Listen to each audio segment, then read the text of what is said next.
और देखिए, नोएडा में जीरो पीरियड स्कीम के तहत बकाया वसूली को लेकर प्राधिकरण अब सख्त हो गया है। जिन बिल्डरों ने योजना का फायदा तो उठाया लेकिन शर्तों के मुताबिक भुगतान नहीं किया, उनके खिलाफ अब कार्रवाई की तैयारी है। खास बात यह है कि इन 13 बिल्डरों पर 100 करोड़ से अधिक की रकम बकाया है। बिल्डरों को और बायर्स को राहत देने के लिए यूपी सरकार ने अमिताभ कांत की सिफारिश को लागू किया था। इस सिफारिश के बाद बिल्डरों को बकाया रकम का 25% जमा करना था। उसके बाद रजिस्ट्री खोलने का भी ऑप्शन दिया गया था, लेकिन 25% जमा करने के बाद ऐसे बिल्डर जिन पर 100 करोड़ रुपए का बकाया है उनको 1 साल में पूरा पैसा जमा करना था। लेकिन बिल्डरों द्वारा 25% जमा करने के बाद 1 साल के टाइम पीरियड में पूरा पैसा जमा नहीं किया गया। 13 ऐसे बिल्डर हैं जिनके द्वारा ये पैसा नहीं जमा किया गया है। फिलहाल प्राधिकरण इन तमाम बिल्डर्स को जीरो पीरियड का जो लाभ दिया था उस लाभ को लेकर अब नोटिस देने की तैयारी कर रही है और सरकार से इस बात की जानकारी भी लेगी कि आने वाले समय में ऐसे बिल्डरों पर किस तरीके की कार्रवाई की जाए। कुल 57 बिल्डर प्रोजेक्ट हैं जिसमें से 37 बिल्डरों द्वारा इस स्कीम के तहत आवेदन करने का जो चीज़ें हैं वो सामने आई थी, लेकिन 15 बिल्डर ऐसे हैं जिनकी तरफ से आवेदन किया और उसमें से 13 बिल्डरों द्वारा पैसा पूरा अभी तक नहीं जमा किया गया है। पैसा जमा ना करने की सूरत में जो निवेशक हैं उन निवेशकों की भी मुश्किलें बढ़ेंगी, क्योंकि कई ऐसे निवेशक हैं जिनको बिना मालिकाना हक दिए, बिना रजिस्ट्री के पोजीशन दे दिया गया है। रजिस्ट्री होने का रास्ता साफ नहीं हो पा रहा है। कई ऐसे प्रोजेक्ट भी हैं जो अधूरे हैं, उनको पूरा होने का रास्ता साफ था। लेकिन अब बिल्डरों की इस मनमानी को लेकर फिलहाल देखना होगा कि प्राधिकरण किस तरीके के कदम उठाता है। वीडियो जर्नलिस्ट प्रेम शंकर के साथ अमित चौधरी, न्यूज स्टेट, नोएडा।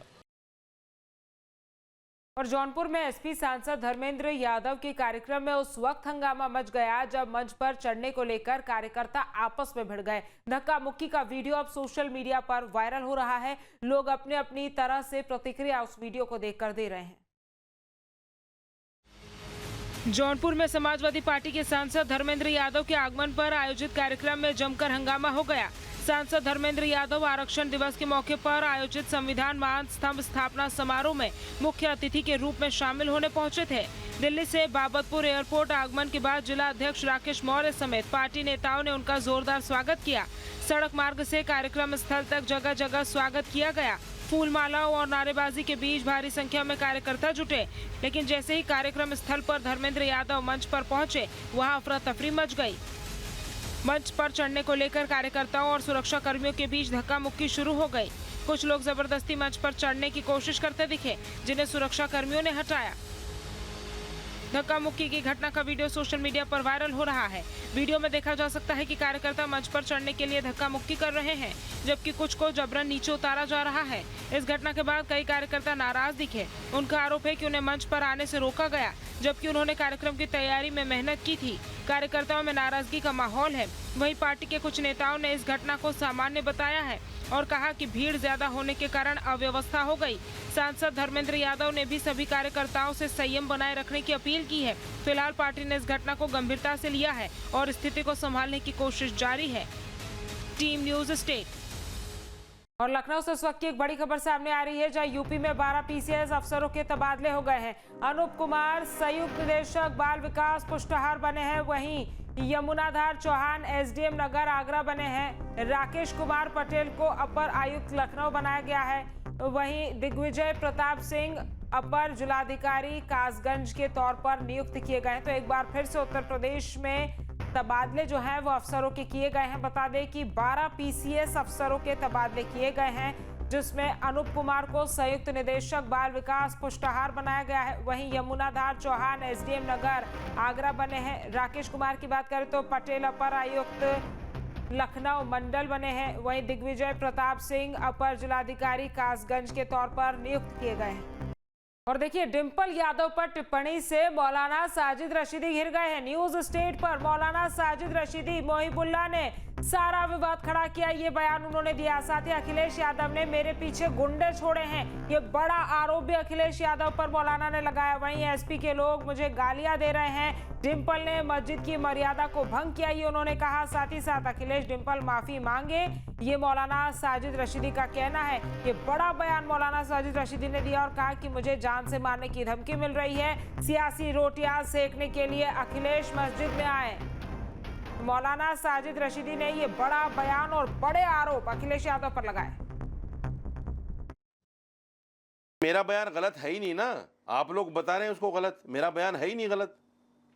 मस्जिद की मर्यादा को इन्होंने भंग किया है तो मैं तो बोलूँगा, मैं इस्लामिक विद्वान हूँ, इस्लामिक स्कॉलर हूँ, मैं नहीं बोलूँगा तो क्या अखिलेश यादव बोलेंगे? समाजवादी कार्यकर्ता मुझे फ़ोन कर करके माँ बहन की गालियाँ दे रहे हैं, ये मर्यादित है क्या?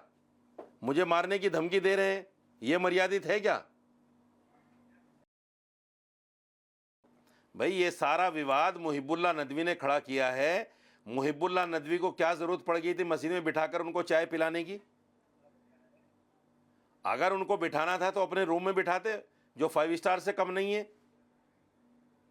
उनका जो बराबर में मकान है 5 स्टार की बराबर है, और ये आदमी इलीगल बैठा हुआ है मस्जिद में,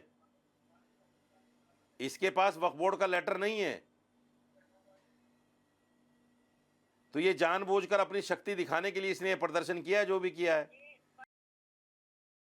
और देखिए, डिंपल यादव पर टिप्पणी से घिरे मौलाना साजिद रशीदी के खिलाफ दिल्ली से लखनऊ तक अब मोर्चाबंदी हो गई है। लखनऊ में मौलाना साजिद रशीदी के खिलाफ एफआईआर दर्ज कर दी गई है। एसपी नेता अफलाक और कई मुस्लिम नेताओं ने एफआईआर दर्ज कराई है। तो डिंपल यादव पर टिप्पणी से मौलाना साजिद रशीदी घिरे हैं। आपत्तिजनक टिप्पणी मौलाना साजिद रशीदी की तरफ से की गई थी, जिसके बाद से दिल्ली से लेकर लखनऊ तक अब मोर्चा खोल दिया है लोगों ने।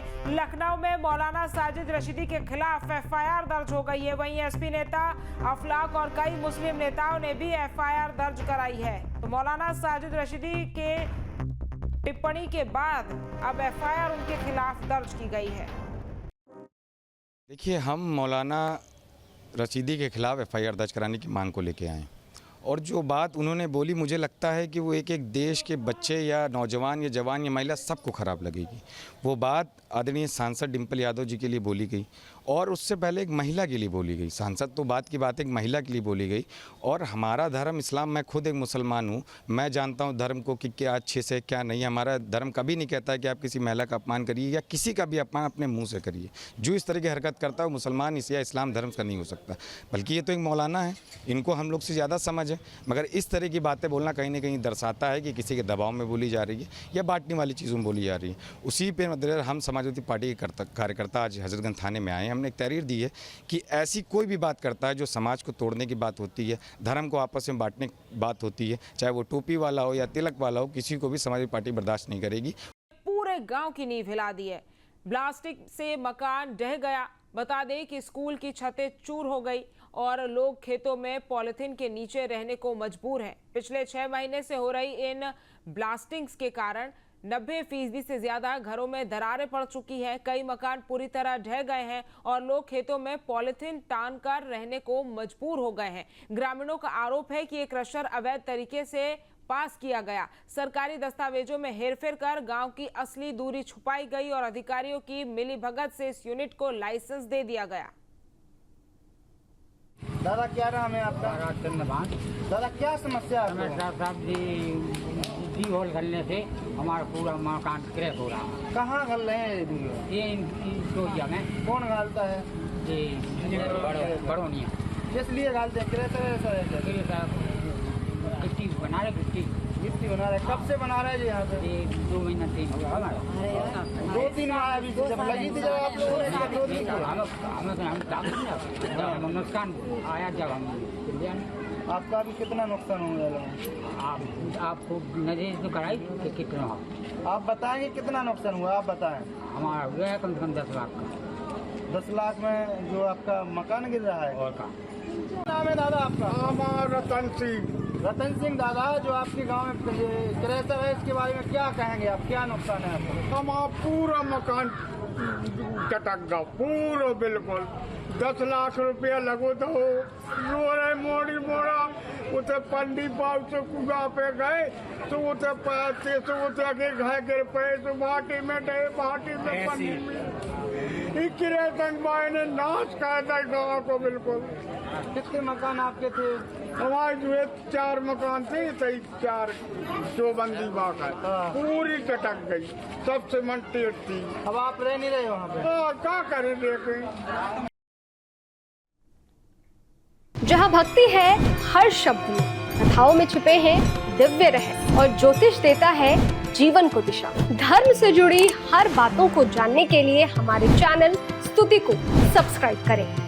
चैनल पर जाने के लिए इस लिंक पर क्लिक करें।